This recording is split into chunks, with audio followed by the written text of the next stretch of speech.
Apparently, I'm going to try a little bit of King Cobra wine. Sounds like a terrible idea.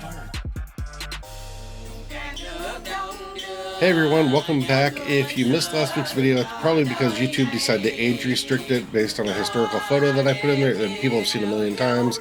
Anyway, there are 2 copies up. I will put them up in the description or up in the corner there somewhere, and you can go back and see it if you haven't seen it already. Okay, I'm trying a new beer here. We have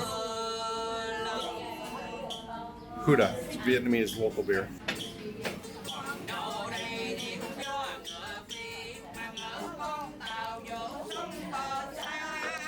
It's good, but I can't say what it tastes like. Yeah, it's good beer.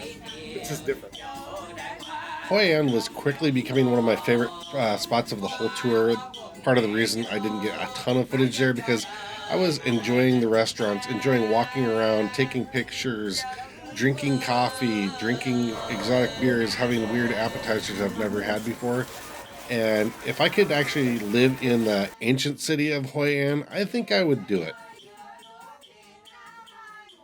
One thing I really liked about the mornings in Hoi An is everybody is burning incense in front of their shops.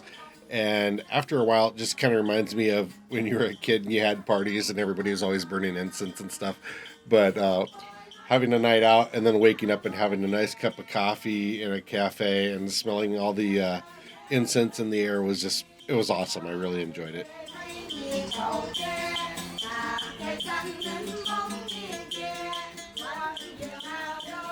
Now I pour under 80% water. 80% water. That's still inside, even at home. We see? But if now I pour over 80% or 100%, what happens? All water run down completely into the cup. Yes. All run down, not stay at 80%. Yes.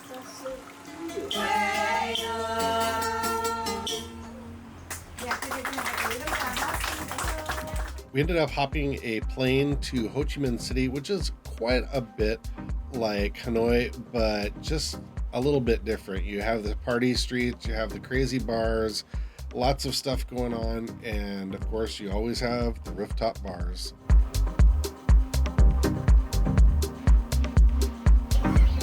Okay guys, check this out, this bar here in Vietnam. Instead of getting like peanuts or popcorn or something to eat, nibble on, we got this. We had it last night and we thought it was smoked cheese. Turns out it's smoked dried fish string stuff, but it's really good. About 3 minutes after this little exchange about the squid, I wish I would have caught it on film, but a rat came out from the woodwork and ran across everybody at the table's feet, and everybody was jumping up and down and screaming, and it was hilarious, or at least I thought so, and I didn't get it on film, so you'll have to just imagine that part. You get in. I'm not sure I would have done very well during wartime. In the morning, we dipped out of town and we went to the Ho Chi tunnels, yet another name in Southeast Asia that brings about juvenile images to your head when you say it. But this place is really interesting. We got to go in some of the tunnels. I did pretty well going through. I actually fit in them, the ones that go horizontally, but I didn't have knee pads on my knees while I was holding the camera. I just could not get to the end.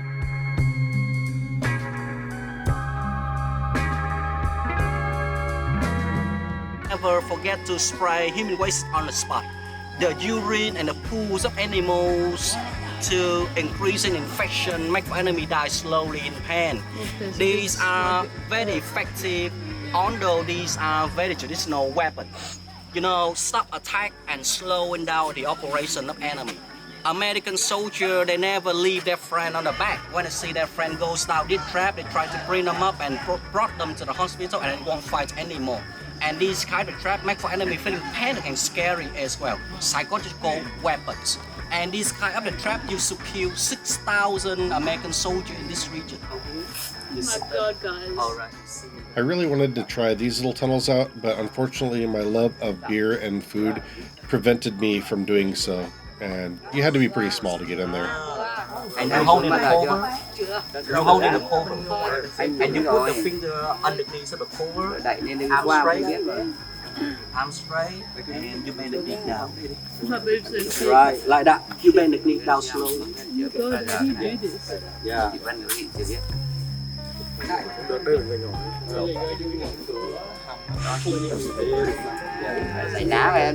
And remember, when we get up, we have to raise your hand first, because when you point your elbow out, you're gonna be stuck there. All right, like that.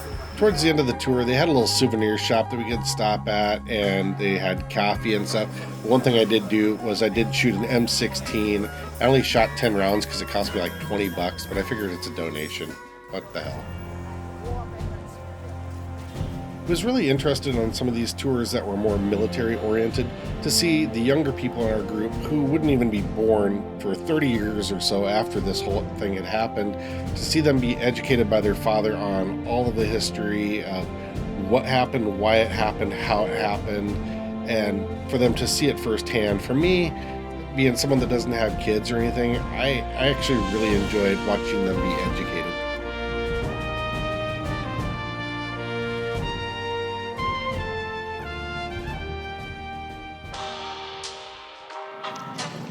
Just a quick video before I get on the bus to go on a boat here in Vietnam, but I found these, they are matcha Kit Kat, green tea Kit Kats. And I discovered these things about 20 years ago when I was doing some catering, and they requested a Japanese nightclub as a theme for a big cancer benefit. I've been looking for them for forever. I found them on Amazon one time, and they wanted $40 for one Kit Kat. So I finally found them, and it's kind of early in the morning, but we're going to break this open anyway so you can see it. And I know matcha is a big thing right now in the US and Europe, and it's kind of sticky and I can't open it. There we go. There you go. Green tea matcha Kit Kat.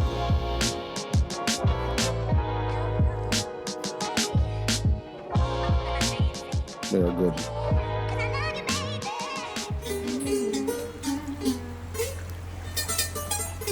Ba năm sau tôi trở về quê hương, gánh nước đêm trăng để tìm bàn chung. The following morning, we hopped in the van and head out for another day excursion on the Mekong River Delta. This was actually pretty touristy, but it was really enjoyable.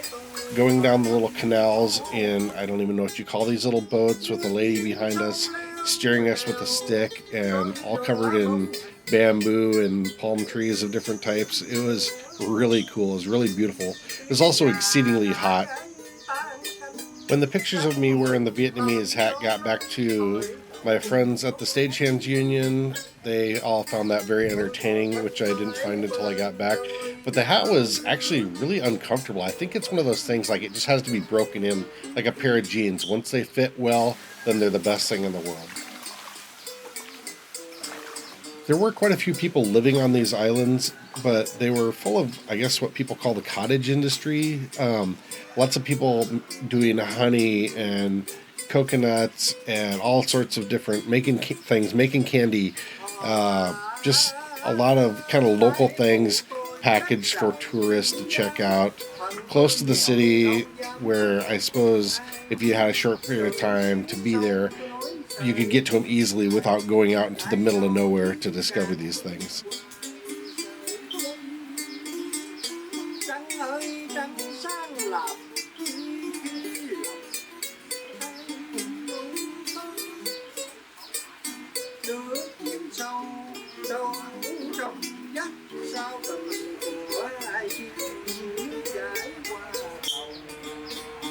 Đêm nay anh trăng tôi lại thẫn thờ ra đi, ngồi bên bờ giếng một mình, có ai giải tâm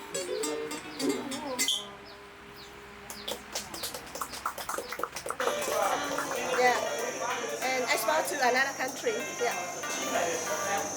One eye, two eye, and no lip. You can make the mask for Halloween. Can make the handbag. Can make the bow. Wait, did she just say you could make a bra out of a coconut? Take out a hut. I mean, I've always seen that in cartoons and stuff, but that seems like it'd be really, really uncomfortable.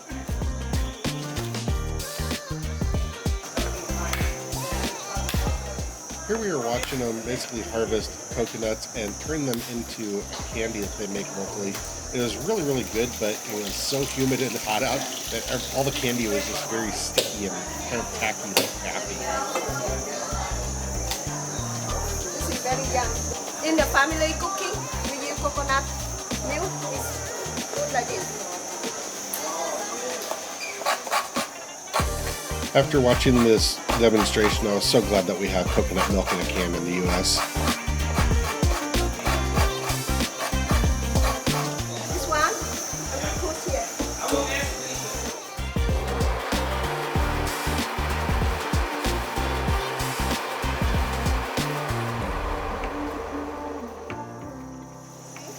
By hand or by machine is different. By hand is get better.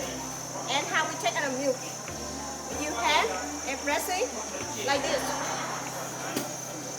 You take the coconut milk, you for cooking, and this one we put for fish or for chicken.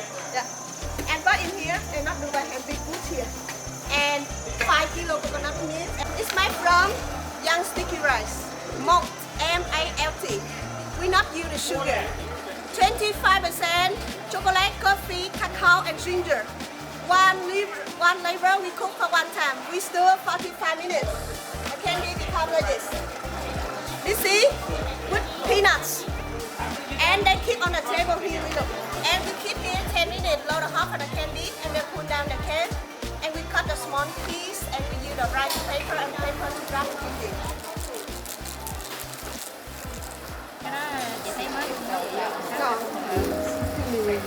No.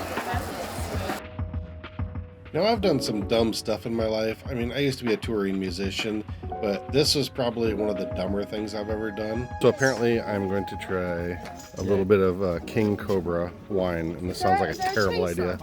You want some more? You know how they say that no one wants to see the sausage being made? Yeah, same here. Smells odd, of course. Hello, sir. No, thank you. Hello. Hello. Would you like to You good there? Never kicked to that one. Dad? Not for me. It tastes like you.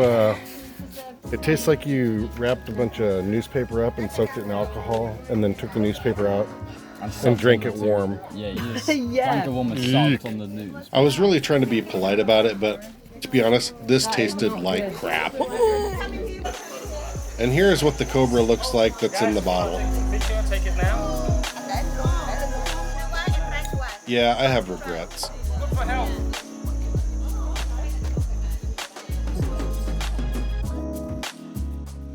As always, to all my kindred peeps out there, thanks for watching. I hope you enjoyed the video.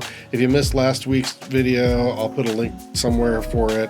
Down in the description, you can go check out the G Adventures link, which you should probably do because traveling is awesome. Vacation is great. Go check it out. I'll see you in the next one.